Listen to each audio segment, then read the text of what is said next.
சட்டமன்ற தேர்தல் நெருங்கிக் கொண்டிருக்கும் நிலையில் நாமக்கல் மாவட்டம் திருச்செங்கோடு தொகுதியை கூட்டணி கட்சியான கோமதேகவுக்கு ஒதுக்கக்கூடாது என தற்போதே திமுகவினர் போர்க்கொடி தூக்க தொடங்கியிருப்பது மேற்கு மண்டல அரசியலில் பரபரப்பை கிளப்பியுள்ளது.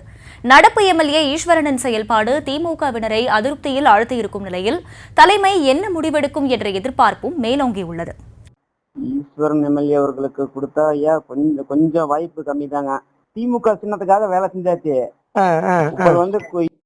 அருந்ததி மக்கள் வேலை செய்ய ஓட்டு போறதுக்கே விருப்பம் இல்லாம இருக்கிறாங்க. இவருக்கு கொடுத்தனால மக்கள் எல்லாம் கட்சிக்கு வேற கட்சி தாவறதுக்கு ரெடி ஆயிட்டு இருக்கிறாங்க திமுகவினர். ஆமா, கூடுதல் தொகுதிகள் கேட்டு கூட்டணி கட்சிகள் ஒரு பக்கம் குடைச்சல் கொடுக்க தொடங்கியிருக்க, இன்னொரு பக்கம் கூட்டணிக்கு தொகுதியை ஒதுக்க கூடாது என எதிர்ப்பு குரல்களும் திமுகவிலிருந்து ஒலிக்க தொடங்கியிருக்கிறது. நாமக்கல் மாவட்டம் திருச்செங்கோடு தொகுதியில் சிட்டிங் எம்எல்ஏவாக இருந்து வருகிறார் கொங்கு நாடு மக்கள் தேசிய கட்சி பொதுச் செயலாளர் ஈஸ்வரன். திமுக கூட்டணியில் உதயசூரியன் சின்னத்தில் போட்டியிட்டு எம்எல்ஏ ஆன ஈஸ்வரன் மீது திமுகவினர் அதிருப்தி ஆற்றாமையில் கொந்தளிப்பதுதான் அங்கு அரசியலில் ஹாட் டாபிக்காக மாறியுள்ளது. வருகிற தேர்தலில் திருச்செங்கோடு தொகுதியை கோமதேகவுக்கு ஒதுக்கவே கூடாது என திமுகவினர் அடம்பிடிக்க தொடங்கியிருக்கிறார்கள். 2019, 2024 நாடாளுமன்ற தேர்தல்களில் நாமக்கல் மக்களவை தொகுதி கொங்கு மக்கள் தேசிய கட்சிக்குதான் ஒதுக்கப்பட்டது. இதுபோக திருச்செங்கோடு தொகுதியும் அந்த கட்சிக்குதான் ஒதுக்கப்பட்டது. இதனால் கடந்த முறையே அதிருப்தியில் இருந்த திமுகவினர் தற்போது கொதித்தெழ தொடங்கியுள்ளனர். அதற்கு முக்கிய காரணம் எம்எல்ஏ ஈஸ்வரனின் செயல்பாடுகள்தான்.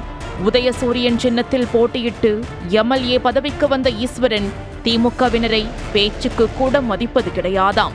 தொகுதியில் நடத்தும் நிகழ்ச்சிகளுக்கு திமுகவினரை கூட அழைக்காமல் தன்னிச்சையாக ஈஸ்வரன் செயல்படுவது அறிவாலய கட்சியினருக்கு அதிருப்தியை கொடுத்துள்ளது. சில மாதங்களுக்கு முன்பாக அரசு மருத்துவமனை திறப்பு விழாவுக்கான விளம்பர நோட்டீஸில் அமைச்சர் மதிவேந்தனின் புகைப்படங்களை புறக்கணித்துவிட்டு எம்எல்ஏ ஈஸ்வரனின் புகைப்படங்களை மட்டும் பெரிதாக பயன்படுத்தப்பட்டிருந்தது. தேர்தலுக்கு மட்டும் திமுக நிர்வாகிகளை பயன்படுத்திக் கொள்ளும் ஈஸ்வரன் எம்எல்ஏ ஆன பிறகு ஏறெடுத்து கூட பார்ப்பதில்லை என்கிறார்கள் திமுகவினர். ஈஸ்வரன் எம்எல்ஏ அவர்களுக்கு கொடுத்தா ஐயா கொஞ்சம் வாய்ப்பு கம்மி தாங்க. மக்கள் இப்ப 15 வருஷமா கொங்கு கொடுத்து நிறைய வேலை செஞ்சுட்டாங்க. ஏன்னா கட்சி திமுக சின்னத்துக்காக வேலை செஞ்சாச்சு. அருந்ததி மக்கள் வேலை செய்ய ஓட்டு போறதுக்கே விருப்பம் இல்லாம இருக்கிறாங்க. முக்கியமாக தாம் சார்ந்த சமூக நிர்வாகிகளை மட்டும் வைத்துக் கொள்ளும் ஈஸ்வரன் பட்டியலின அருந்ததிய சமூக நிர்வாகிகளை மதிப்பது இல்லை என சொல்லப்படுகிறது. இதனாலேயே அருந்ததிய சமூக மக்கள் ஈஸ்வரனுக்கு ஓட்டு போடக்கூடாது என முடிவெடுத்திருப்பதாக சொல்கிறார்கள். நாமக்கல் மேற்கு மாவட்ட திமுக செயலாளர் KS மூர்த்தியும் ஈஸ்வரனும் ஒரே சமூகத்தை சேர்ந்தவர்கள் என்ற நிலையில் இருவரும் சேர்ந்து கொண்டு பட்டியலின சமூக மக்களை மதிப்பதே கிடையாது எனவும் ஆதங்கத்தை கொட்டினர். எங்கூட இருக்கிறாங்கன்னா பசங்க ஒரு 1000 பசங்க இருக்காங்கன்னா நாங்க இந்த டைம் ஈஸ்வரனுக்கு வாக்களிக்க மாட்டோம், திமுக கட்சியா தான் நாங்க வேலை செய்வோம், நாங்க ஓட்டு போடுவோம், வேலை செய்ய மாட்டோம், நாங்க வரமாட்டோம் அப்படிங்கிறாங்க. ஏன்னா கட்சி இவருக்கு கொடுத்தனால மக்கள் எல்லாம் கட்சிக்கு வேற கட்சி தாவறதுக்கு ரெடி ஆயிட்டு இருக்கிறாங்க திமுகவினர். ஆமா, ஆகையால் வருகிற தேர்தலில் திருச்செங்கோடு தொகுதியை திமுகவுக்கே ஒதுக்க வேண்டும் என உரிமை குரல் எழுப்பி வரும் உடன்பிறப்புகள் மீண்டும் கொங்கு நாடு மக்கள் தேசிய கட்சிக்கு ஒதுக்கினால் பிரச்சாரத்திற்கு கூட செல்ல மாட்டோம் என தலைமைக்கு எச்சரிக்கை விடுக்கின்றனர். 2019 எம்பியும் அவங்களுக்கு தான் கொடுத்தாங்க. 2021 எம்எல்ஏ சீட்டு அவங்களுக்கு தான் கொடுத்தாங்க. 2025 எம்பி சீட்டு அவங்களுக்கே கொடுத்தாங்க. அதனால திமுக தொண்டர்களுக்கு எங்களுக்கெல்லாம் ரொம்ப வருத்தமா தான் சார் இருக்குது. ஒரே கூட்டணிக்கு கண்ணியமா கொடுத்துக்கிட்டே இருக்கிறது எங்களுக்கெல்லாம் ரொம்ப வருத்தமா தான் சார் இருக்குது.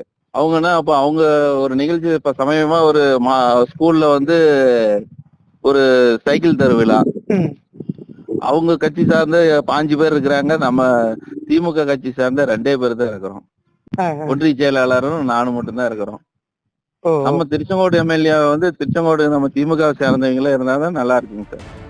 திருச்செங்கோடு திமுகவினர் குரல் பலிக்குமா அல்லது பகல் கனவாக மாறுமா என்பது தொகுதி பங்கீட்டின் போதுதான் தெரிய வரும்.